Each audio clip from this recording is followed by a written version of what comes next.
right, start off always with L'chaim, Baruch Atah Adonai Melech Haolam Shakal and Dvarim. Amen. Okay.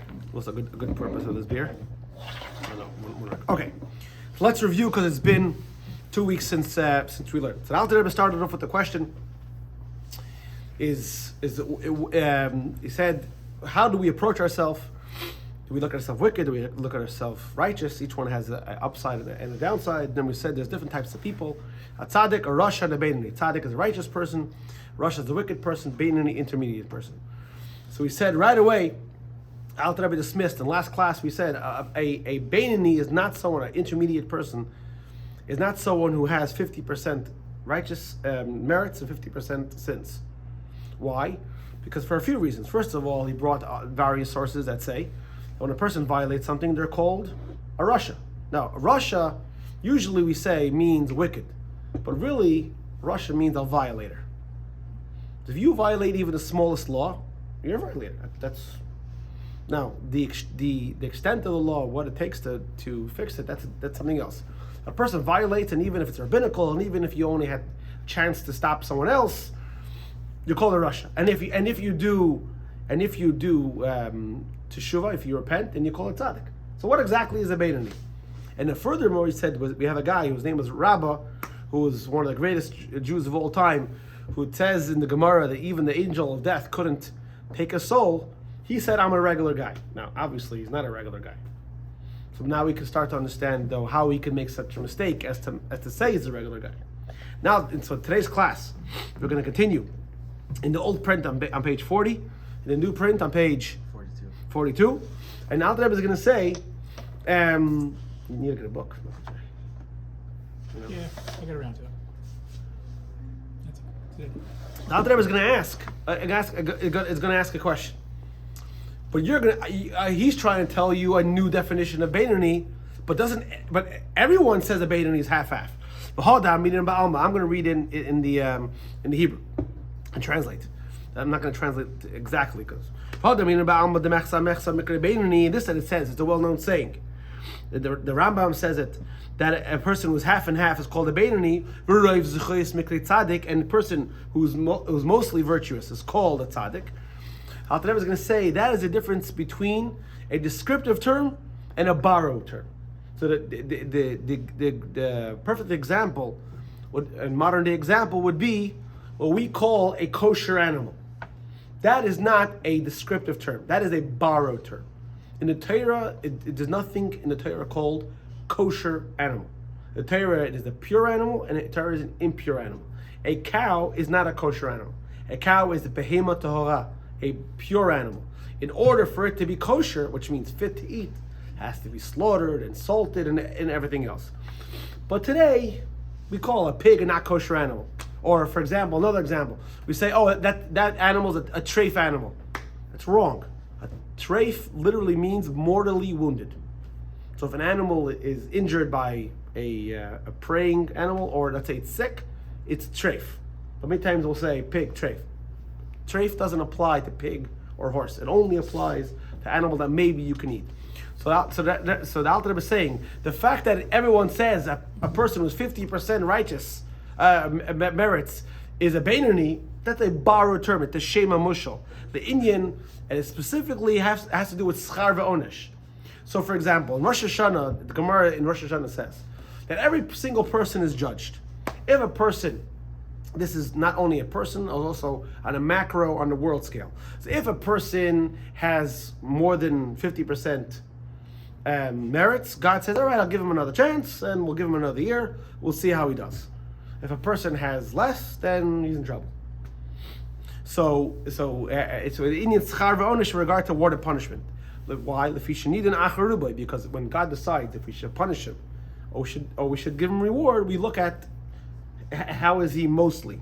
So if a person goes to court, and let's say John takes Bill to court, and we say, John, okay, John says he owes me $100.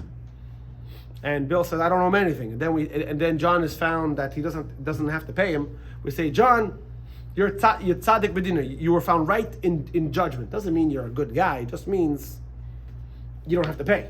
Doesn't mean you're a tzaddik. We're not describing him as a tzaddik. So that's what he says. He's called righteous because his verdict, since he's acquitted in trial. But the true descriptive term of a person, what is the person? V'hamayla, and the distinct quality of Mila Samadegas Chuluk Tzaddik v'Beinanim, that's something else. A tzaddik is a quality of a person. It's what you are. A Beinani is what you are, and that is not, doesn't go wishy-washy based on. So, for example, there's a line we're going to learn very soon that God saw there was going to be very, very few righteous people. So He scattered them throughout the generation. If a righteous person was someone who had 51% good deeds, why did God say that it's only going to be so few righteous people? You don't think you can find people around 51%? I mean, you think you're 51% good? 51 and a half. 51 and a half. Right? Yeah. It's a very low standard. It's the way I need it. Right? Low expectations, no disappointment, right? It's easier to meet those low expectations.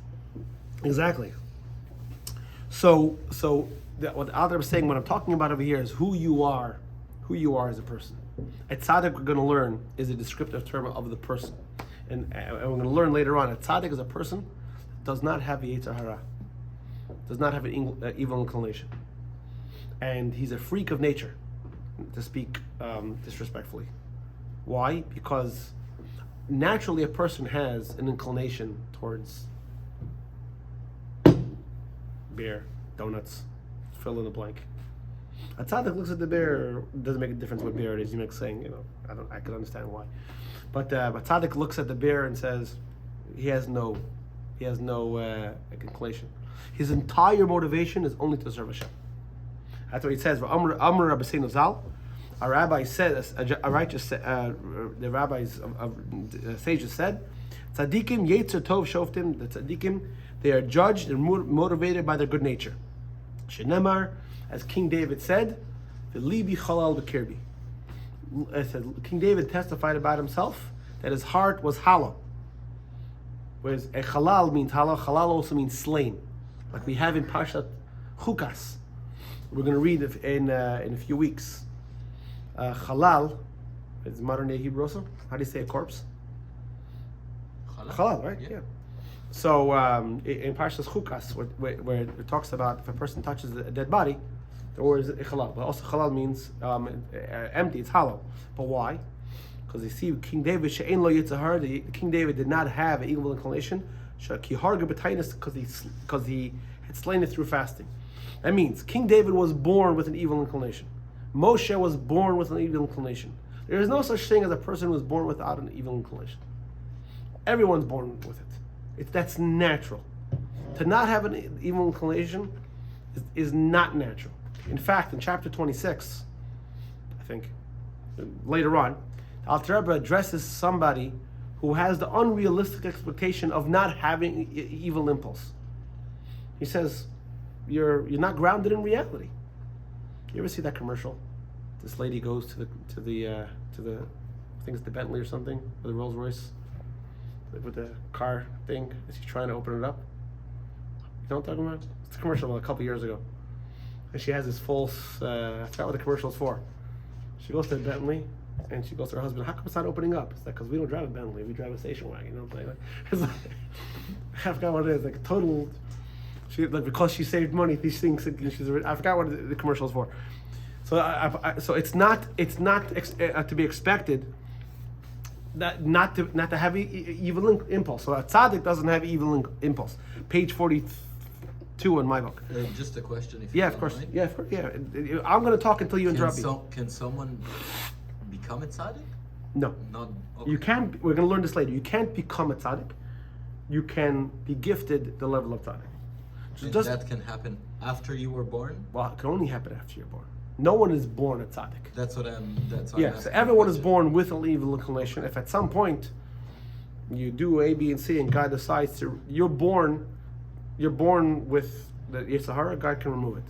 Only He who gave it to you can take it away. Avol, However, kol mi shelo higila madrega zu, anyone who did not reach this level of totally getting rid of his evil nature, even even though he has a lot more merit than sins, and he is not the level of tzaddik.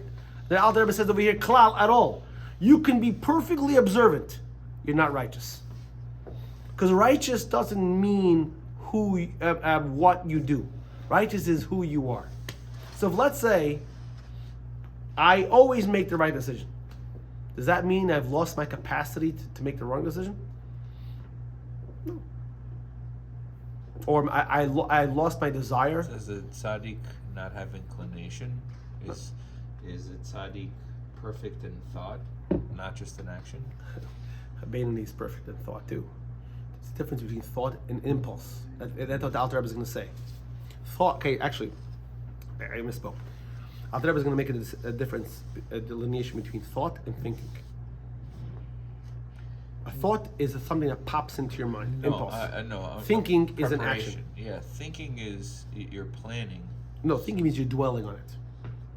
That's how the Alter Rebbe explains it, understands it in Tanya. To be more specific, though, does a tzaddik have thoughts? Or No.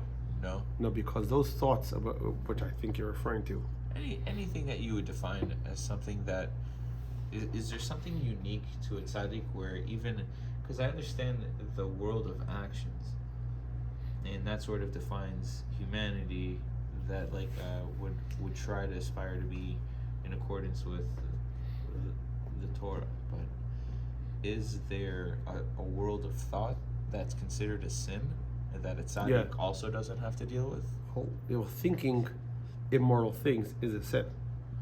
Yeah. Well, forget immoral Even if you things. can't control it, like just thoughts that occur. Again, that's a thought. That's not thinking. So, for example, So the thoughts. I'm not not the thinking. Specifically the thoughts. Do they You're occur? not in so- control of what okay, so Right. So but does a let's take tzaddik not have that? Yeah. right. So let's take this for that example. Okay, definition. let's take this for example. Maybe this isn't a good example, but I'll give the example. No, because it could be, I'm a schmuck, so it could be, could be another rabbi is going to listen to it and like, that was totally stupid. But that other rabbi is The not here. M&Ms at the counter, they don't talk to me. So when you drive down the highway, right? You can't control the billboards you see. You choose to dwell on that image you see. Tzaddik doesn't notice the billboard. It's like a classic story, no? A tzaddik. Tzaddik has no billboards. A tzaddik In has his no reality. billboard. It No, isn't, he but just doesn't notice doesn't it. see No. it. So if he doesn't see it, it doesn't exist in his reality. Right. Basically, like these things don't even phase him. It's like, wasn't there like a story like that though? Like some guy like goes to set up to put the phone on people, and he doesn't realize he's underneath like a really like whatever billboard of this like girl like just in like a bikini or like whatever, and someone goes and he's like, "What are you doing?" He's like, "What do you mean?" He's like, "Why'd you set up here?" He's like, "It's a good spot to And they're like, and he like looks up. He's like, "Oh, yeah, didn't even like push it down." I think I've heard a story, but Wow. yeah. Yeah. So Like they don't even doesn't even phase them. They Yeah, there just was- see it's not I mean, there's similar stories where the guy said, "I didn't notice it until you pointed it out," something like that. Yeah. right. Right. So, the Good excuse. exactly. Well, like the joke, a guy goes to Hawaii, orders the luau, right? Yeah. The rabbi says, "What happens?" Says, "I ordered an apple. Look how they served it." Right? I had no idea. So the tzaddik, that's why I call a tzaddik a freak of nature. He's not a regular person.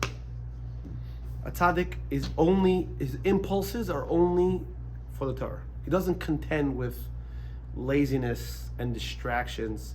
A tzaddik's challenge is to motivate himself even greater. But it's like part of the thing. It's like Hashem removed the challenge for him, so it's like it's not even like there. He has a different challenge, but not the challenge it's we a have. different Right? challenge, Yeah. Right. But it's Right. not even like So I'll tell you a story. different challenges, different measures too, right? Like 100%. That's why we find in the Torah that tzaddikim are punished so But are they severely. even measured if they're Of course. if they're On different tzaddikim? levels. Of course, Different stuff. because they have much higher level of expectations. Like I was saying, that's why we find in the Torah where tzaddikim are punished so severely for things that Yeah, minor stuff. we think as minor. I mean, the prime example, Moshe hitting the rock. I mean, or other things. So I'll give you an example. of this idea. There were the Rebbe Marash, the fourth Chabad Rebbe Shmuel. Whenever he would have private audience, which is called yichidus. Yichidus means one-on-one, yichidut. So he would have to change his clothing a few times during the night. He would sweat profusely. As it is, he wasn't that healthy. So one time his attendant felt bad. He said, Rebbe, why is it you have to, why you sweat so much? So he explained to him, he said, when someone comes over to me with a problem, like their job, their cow, marriage, from my point of view, I can identify. I'm Rebbe, tzaddik. I'm totally, so I, so to speak, have to take off my clothing as Rebbe, as tzaddik, put on that guy's clothing as regular person, see it from their point of view, take off their point of clothing as regular person, put on my clothing as tzaddik, and then give him advice. So, you ever change your clothing 100 times in one night? It gets exhausting. You're running back and forth. But obviously, it wasn't physically changing his clothing. It was mentally. A tzaddik is something that's not of our reality. They don't contend with everyday challenges that we do. Their whole impulse is to serve Hashem. Therefore, the Gemara says in Yuma it says, Amar Razal l'minush Ra Kadosh Baruch Hu b'tzadikim. Hashem saw that the righteous, shehem mu'atim, that they're very few. So Amad, so what do you do? V'shatlan kechol dar v'day. He planted them, he spread them in every generation. Why is that so important? Because it says the tzaddik is olam, because the tzaddikim are the foundation of the world. Because you need to have a few guys who are righteous. Otherwise, why is the world here? The whole world is here for the merit of Torah and doing good. So we just passed Rabbi Shimon Bar Yochai. So one of the Lag Bomer, which was the yard set of Rabbi Shimon Bar Yochai. So one of the customs is that the kids play with a bow and arrow. How do you say a bow in Hebrew? A keshet. How do you say a rainbow in Hebrew? A keshet. Why? Because the Gemara says in the life of Rabbi Shimon Bar Yochai, no one ever saw a rainbow. Huh? Why? Because what's the point of a rainbow? The point of a rainbow is that God is angry. Right? Why did God bring the rainbow? Because of the flood, and God said, although the world will deserve destruction, as a sign of my promise, the rainbow. So, although the rainbow is very beautiful, it actually is a sign of that God's not happy. In times of Rabbi Shimon Bar Yochai, there was never a rainbow, because just in the merit of him, the world was. It tells you what a tzaddik is. Okay. So now we understand what a tzaddik is. We're actually going to get back to a tzaddik soon. Before we get to it, more into it, Alter Rebbe is going to explain to you what is your problem. This is one of the questions we asked in the first class. Why sometimes I feel like I want to go soar up to heaven, and sometimes I want to descend into decadence. Why? How could it be I have two opposite feelings? I could be pulled in two different directions. The explanation is like this. According to what it's written, Reb Chaim Vital. Reb Chaim Vital is the foremost student of the Arizal. The Arizal died young, very young man in his 30s, and he only taught for 2 years, from 36 to 38. And his student, Reb Chaim Vital, is the one that wrote down all his teachings, and he writes in the book, in the Shara Kedusha, in the portal of holiness, and he writes like this in Eitz Chaim. He says, "The Chol Ish Yisrael." Every single person, every single Yid has, again, this book, by the way, is written for Jews, to Jews. I'm not meant to discriminate against non-Jews in case anyone's listening. This is for Jews. Okay, so if you have any questions about non-Jews, we'll discuss it later, or you can ask. Every single Jew, whether he's a tzaddik, whether he's a rasha, has two neshamot, two consciousness, two forces, u'kediksiv, and he proves it from a verse in Yeshayahu, in Isaiah. It says, u'neshamot, plural, ani yasisi. I made nishamot. No, Hebrew again, neshama is singular. Nishamot means plural. So the fact that in that verse, which talks about, he says, man I made, and souls as man I created, and souls I made. So we see man is singular, but souls is plural in that verse. So these two neshamot, these two life forces, so that they come from two opposite extremes, and here lies the problem. One, and we're gonna stop, and today we're gonna spend some time explaining the terms in the bottom of page 43, which are klippa and sitra achra, and the different types of klippa. We're going to introduce to the two types of klippa in this chapter. The word klippa means a shell, a covering, a husk. What's the job of a shell? So if you have an orange, you need, or my son always says an orange. I always tell him he's wrong. New York, how do you say it? Orange. You're wrong. It's orange. Right? Orange. There you go. How did you grow up saying it? Orange. You guys don't know what you're doing. It's orange. Yeah, it's over the what do you call it? The bridge. Exactly. Yeah. Forest or forest? Forest. Forest. Yeah. Forest. Water, coffee. Water, coffee. Yeah. Coffee. I don't know what. You guys even speak I English? don't know where you're from. Exactly. Anyway, so the point of the klippa is it serves two purposes. One is to protect the fruit that's inside. Without the klippa, without the shell, you don't have a fruit. On the other hand, when we see a klippa, when we see a shell, we see an obstruction. I want to get to the nut, I want to get to the fruit, and this is standing in my way. So everything in the world has life force. Everything. If it exists, it has life force. That's called nefesh. And there are three different life forces usually used in the Tanya: nefesh, ruach, and neshama. Chaya and yichida, which are also mentioned in Kabbalah and mentioned in Chassidus, are not brought up in the Tanya, because chaya and yichida are mostly in the realm of tzaddikim. They tap into that energy. For us, we're in this, but nefesh is the lowest. Hold on, we can all tap into Chaya and Yechida though. Yom Kippur, yeah. Just on Yom Kippur? Usually, yeah. So nefesh means life force. The problem is, talking about before, borrowed term. People say nefesh and neshama. It's usually interchangeable, but they're not exactly the same. Mm-hmm. Everything in the world, the bottle, everything, tissue, everything has nefesh. So how come you see a box of tissue? How come you don't see godliness? We're gonna get a little matrix over here. Right, you got matrix. Yeah? Not dating something over here, right? Too old. It's too old. I have no idea what you're talking Too old, huh? I once had a guy telling me in yeshiva, he said, "You have to watch the Matrix." Was that a TikTok? Does the guy also? You should contact him, get his opinion on the new one, because the new one, I don't think he would New like one? Rabbi. Yes. They made another one? Oh yeah, I don't think you should not watch the last one. All right, that's okay. I never even knew there wasn't. Anyway, so the guy told me you have to watch the Matrix because the Matrix helps you understand Tanya. That's what he said. That's interesting. Yeah. I don't think the rabbi in yeshiva agreed with that. Anyway. I get his point though. You get his point. So the idea is everything in the world has life force. How come you don't see? How come you don't see the life force? How come you don't see energy? By the way, this is backed up in science. You see tissue box, tissue. What it really is energy. Now, on a spiritual level, it's godliness. How come you don't see it? Because in order for you to appreciate tissue box, tissue, and everything else, godliness has to be covered over.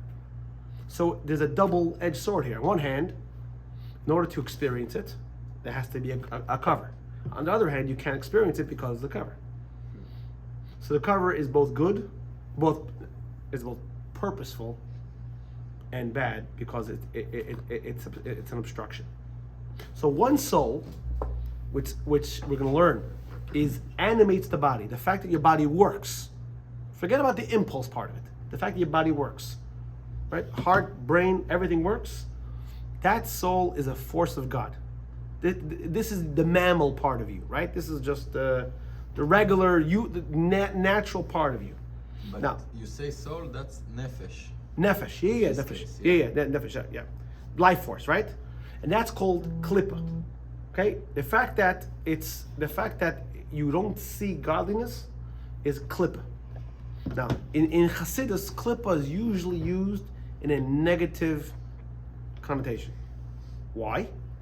Because anything, and this is where we're going to get into the second terminology on the bottom of page 43, because anything that doesn't sing God's praises, anything that doesn't pronounce God's existence, is negative.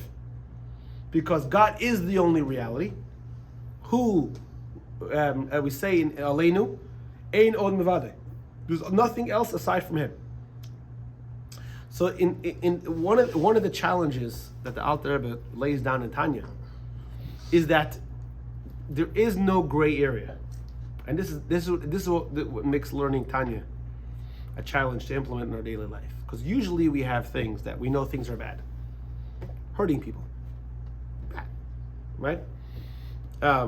Putting on tefillin, good. Then you have ice cream, nice kosher Klein's ice cream. Chol Yisrael has all the hechshers, but that's CKOUOY, right? No, the more kosher. Obviously good. Good for you. It's good for you, right? It's proud. Obviously. Most people look at ice cream as great, right? I'm not hurting anybody. Yeah, I'm not doing a mitzvah, but I'm just eating ice cream. What the Alter does in Tanya is he takes that word "just" and he says that's a bad word. It's a curse word. He doesn't say it that way, because either, and this is the thesis of the Tanya, you're either being productive or not. There is no in between. And that's why it's hard, because sometimes we just want to chill and not do anything. But no. There is no not doing anything. You're either being productive. To be fair, this sounds more like Yoda and Star Wars and less like Matrix at this point. I was thinking wax on and wax off, but okay. There's no try. Do and I do. That's why I was doing wax on and wax off, same thing. Yeah. Right. So there's a story. When the Russians came to arrest Alter Rebbe, we told over the story in the beginning. Alter was arrested, slandered by some other people in the Jewish community. So they came originally to arrest him. It was on Sukkot, and he escaped into the back of his house. He escaped into the fields, and he had a student with him. His name was Shmuel Munkus, who was a close student, and he would ask him also for advice. He asked him, said, "Shmuel, do you think I should allow myself to be arrested?" So Shmuel answered him, said, "Listen, if you're a tzaddik, if you're a really holy spiritual person, then what are you worried about? A bullet can harm you. They have no power over you, basically. And if you're not a tzaddik, and if you're full of garbage, then what right did you have to take out all the geschmack? Geschmack is pleasure in life. Because before, we can eat a hamburger, right? As long as it's kosher, it has all guilt-free. I'm not doing anything bad. I'm not hurting anybody. What the Alter Rebbe says over here, it begins to introduce to us that either you're doing it you're eating the hamburger isn't bad. It's why you're eating the hamburger that can be bad. That's the challenge. Implementing that method of lifestyle, productive or not, and that's why it's called Sitra Achra, is Aramaic for the other side. If it's not productive, it's the other side. Not just, it's the other hidden side. Why hidden? Sitra. Sitra means Sitra is not hidden. Sitra is It's not from the same Mashu Mustal? no. It's from the Aramaic, is like from Sad. Okay. Sitra Achra is Aramaic. Basically, Tzad Acher? Yeah, Tzad Acher, yeah. So either you are on the good, you have to make a choice. Either Is this Star Wars. metaphysically factual according to the Tanya? Yeah. That these two sides are the yin and the yang of Judaism? Like, where is I'm this? not sure what you mean by yin and yang. Like, there's the Sitra Acher and the Klippa. And these two No. sides. Klippa and Sitra Achra are usually synonymous. The two nefashot is where it started, and that's where I'm sort Well, of. the Alter Rebbe hasn't said in chapter 2 he's going to explain the second nefesh. Right now he's just explaining the first. Gotcha. So the first nefesh comes from Klippa. Nefesh Bahamas, yeah. The first nefesh comes from Klippa. Why? Because its motivation is not for godly purposes. And its life force, it doesn't recognize its own life force. It's like, because obviously if you recognize your life force and where your life force is coming from, you wouldn't slap it in the face. So and its motivation is for other things. Now, the another in the kitchen. The or Eric has That's more the yin and yang, like the nefesh habahamis and nefesh lakis. It's like two well. balance of the same. I'm trying to understand Well- exactly what the other side of the sitlacha. If this is the other We're- side, we're- what's the other side? We're of going to it? get to it. So to answer what Chaim is saying is, ultimately, the nefesh lakis is like that we're going to learn in chapter 2 is a godly entity, and it needs. See, the nefesh habahamis doesn't need the godly soul. Nefesh habahamis, so to speak, would be fine just eating hamburgers but the nefesh lakis, the godly soul, needs the body to perform mitzvot, to put on tefillin, to learn Torah. So the perfect balance is when we're going to learn the nefesh lakis to influence or first overpower and then influence the human side or the animalistic side, he calls it, to use it as a tool to the service of Hashem. That's more like a yin yang. That's the yin and yang. So, but they first, so a tzaddik lives in a perfect yin and yang. So we discussed this in our previous class. That when Mashiach comes, there's going to be the resurrection of the dead. Now, according to what we're going to learn in Tanya, the body is so bad. You can ask a question: why would God send the souls back? Say the soul suffered for say 70, 80, 90, 100 years in the body. God's going to send it back for more punishment. If you didn't finish what you're here to do. The Mashiach time is not to finish though. That's No, this but now. that's different. That's not. Say, but the resurrection of the dead is not so to finish. fine. Is a No. reward. Right. It's a reward. So why would God send? What kind of reward is that? So obviously, the fact that God's doing it is because the ultimate is when the soul and the body are merged together and work together. Yeah, that's the thing. It's like a balance of the two. That you have the spiritual or the godliness, but in the physical form. Exactly. That could only be accomplished when the soul is in the body. That's a perfect balance. Our challenge of life is trying to find that balance, not Right. because the body is pulling us towards cookies and hamburgers, and our soul has no interest in, that's what it is. Anyway, so we're here, but here we have the Alter Rebbe is presenting why it's so more challenging. He and this soul, this life force, hamislabeshet. I'm on top of page 44 in my book. Mislabeshet b'dama adam la'achis haguf. It's clothed in the blood of the person to give to animate the body. So it's the most natural thing. To us, our physical life is natural. That's why spirituality seems so hard and seems so foreign to us. And as opposed to all the spiritual things seem so foreign, but eating, that takes that we take for granted. V'ksiv, and it says, we learned this in Vayikra, ki nefesh habasa b'dami, the soul is in the blood. And because the natural soul, so the animalistic soul. Now, before we get to the next line, is an animal a bad being? The fact that the animal acts the way it acts. So the lion that hunts and kills, the dog that poops. I have an iguana issue by a pool, right? I poop it all over. Ah? It's a good BB gun. I have a BB gun. The problem is I have a wife. You gotta use it. She says, "No, you can't do that." I'm like, "What are you talking about?" Invasive species. You have to hang one The from a law's on tree as your a side. warning to his friends. Yeah. This is the only way. Exactly. Exactly. Get across,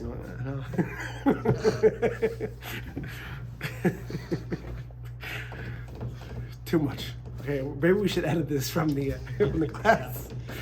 The one that you don't just toss up. Exactly. Right, cut. Is there a feature to do that? You're good with Apple. Yeah. Can we pause it? No. Well, everything we discussed. I'll take a picture of this moment Yeah. in case it takes a timestamp. It's okay. Anyway, so the animal isn't bad. The animal isn't bad. When babies are, you have a baby. You have a baby, right? When they wake you up in the middle of the night, they're not being bad.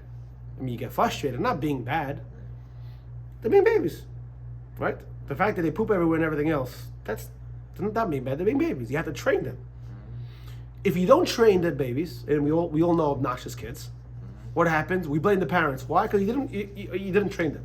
So all those bad, being a mensch is taught. No one grows up to be a mensch on their own. The only person who grew up to be a mensch on his own was Avram. Avram discovered God on his own, and he came up with the concept of morality and ethics. That's why he's, in the words of the Rambam, the pillar of the world. Because he did it on his own. Everyone around him was a bunch of scumbags, heathens, pagans, serving idols, killing, and all that. Even though, I mean, Abraham and Shem were living contemporaneously. But they only met later. When Avram was a kid, he didn't meet Shem. Understandably so, Shem was not on that level. No, because Shem had learned from Noah.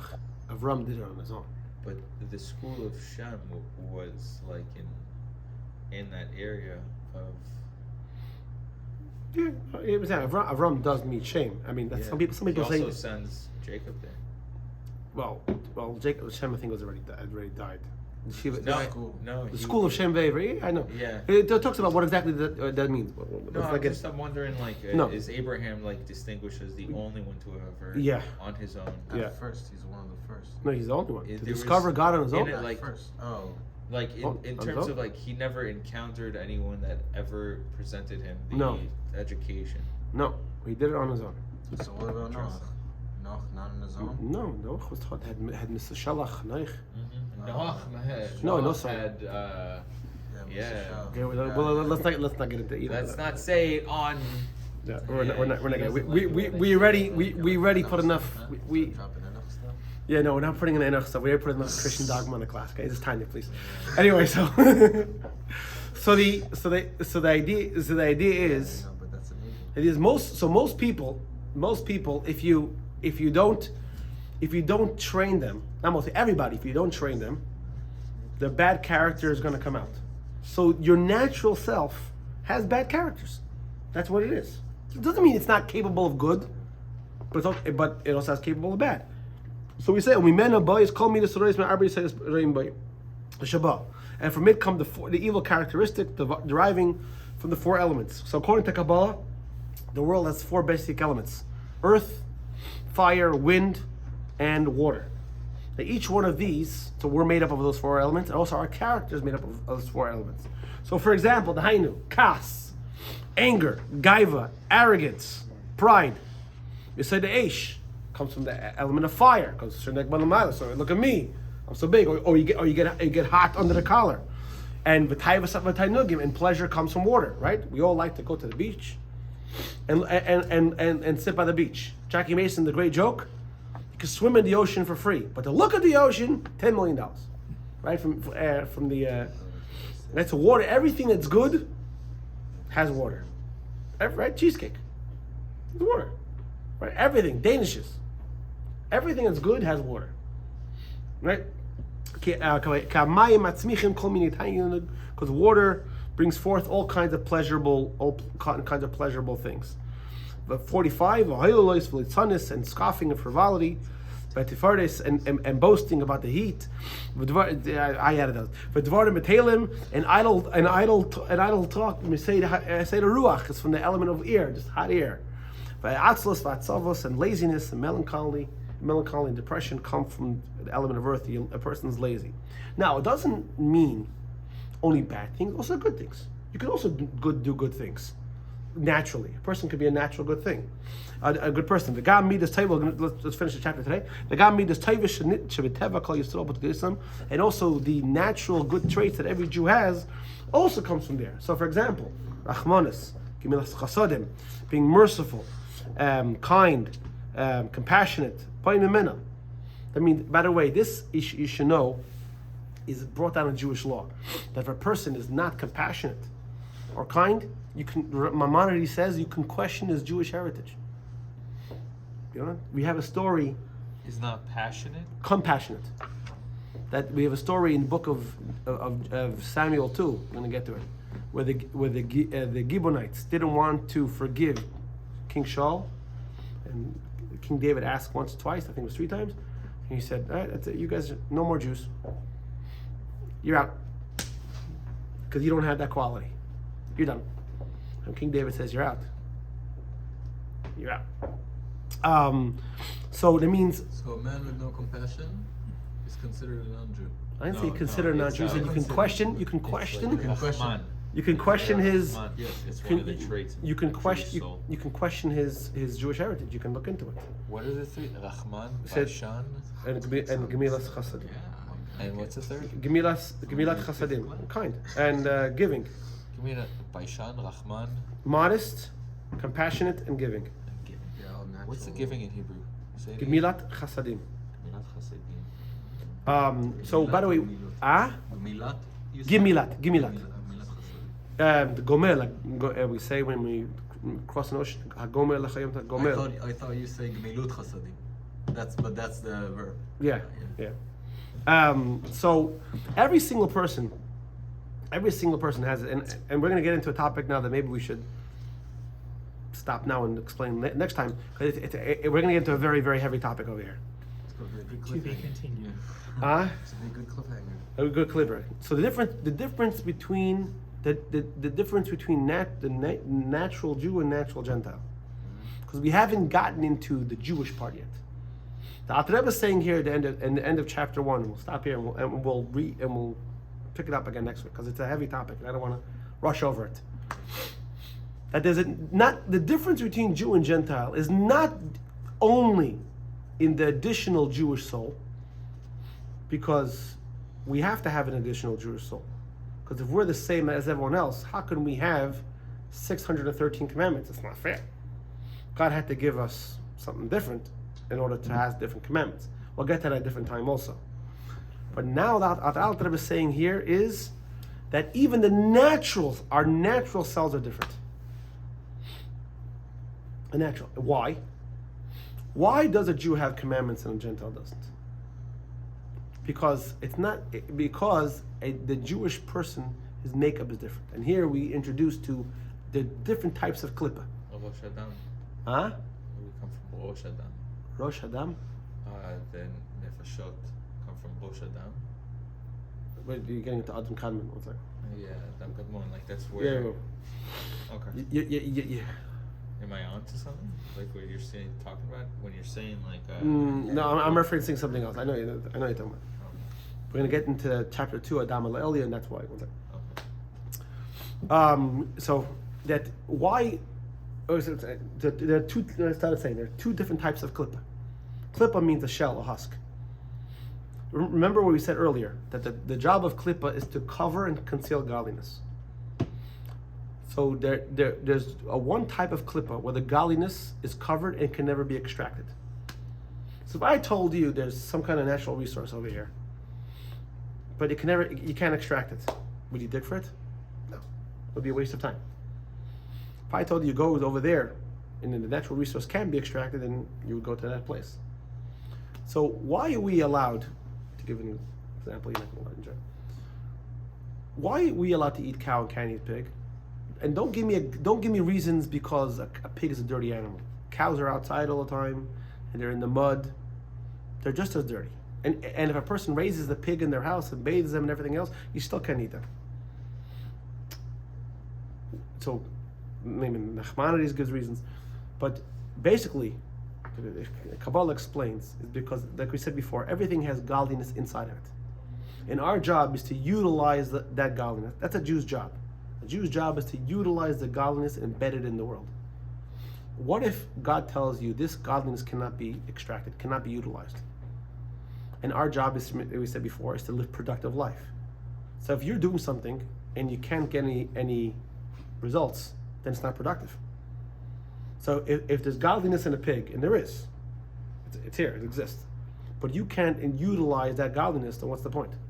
God says you can't utilize that, so stay away. So everything in the world where God tells us don't do, Kabbalah says it's because the godliness there cannot be utilized. So stay away. God is telling you it's not productive. I was talking to a guy today. His daughter's making a wedding. So he wants to do the wedding. But his daughter says, no, I'm doing it myself. So he says he's frustrated because his daughter's 20, 21, 22 years old. She thinks she's an adult and she has all the answers. She's wasting money, she's making bad decisions, but I told him this is the budget. You're not giving you son more. And he's frustrated because he wants to help his kid, but she wants to be stupid. So God's telling us, listen, this is what I'm telling you to do. You want to be stupid? Be stupid. But if it's not productive, don't do it. The godliness with the item where the godliness cannot be extracted is called shalosh klipot atmeot. The 3 impure klipot.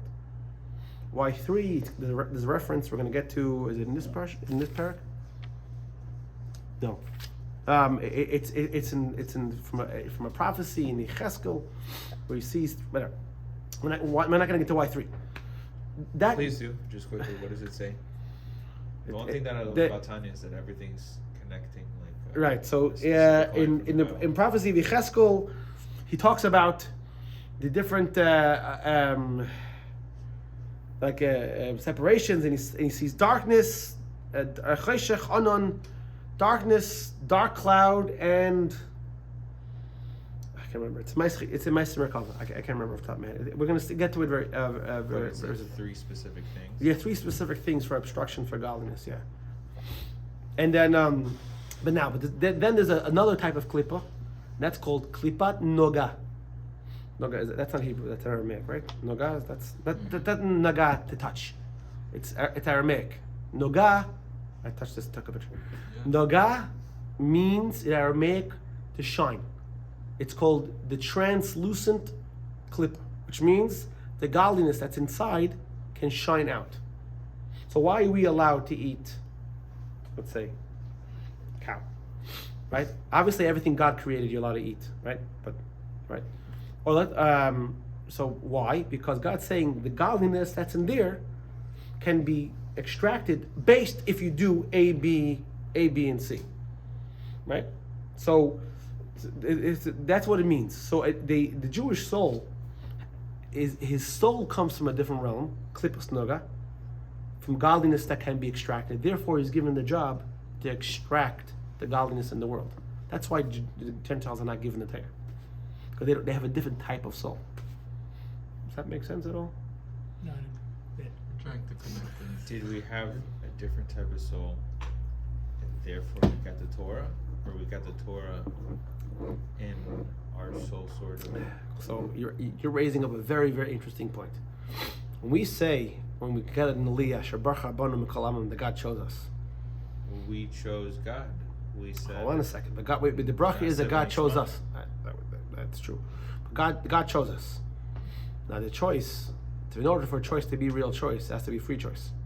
And a free choice, there can't be anything leading you one way or the other. So the Gemara learns out from there that God didn't choose us because of our souls. Because that would obviously be, if we have a different type or better soul, more qualified soul, then obviously God's going to choose us. You want ice cream or alfalfa? I like them both, but at different Right? times. Like talking about Jackie Mason, right?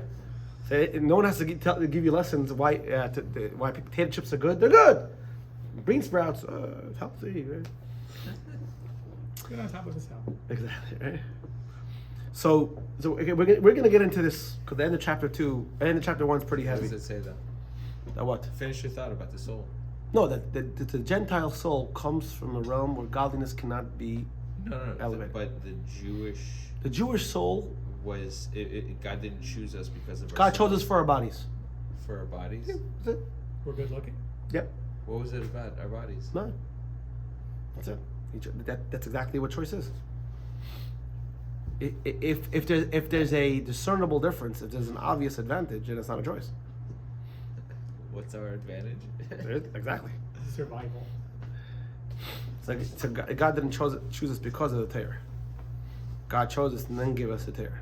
Because if God chooses us because of the Torah, then if we don't do the Torah, And He didn't choose us because of our souls. He chose us because of our bodies. yeah. He didn't choose us because of Avraham, maybe?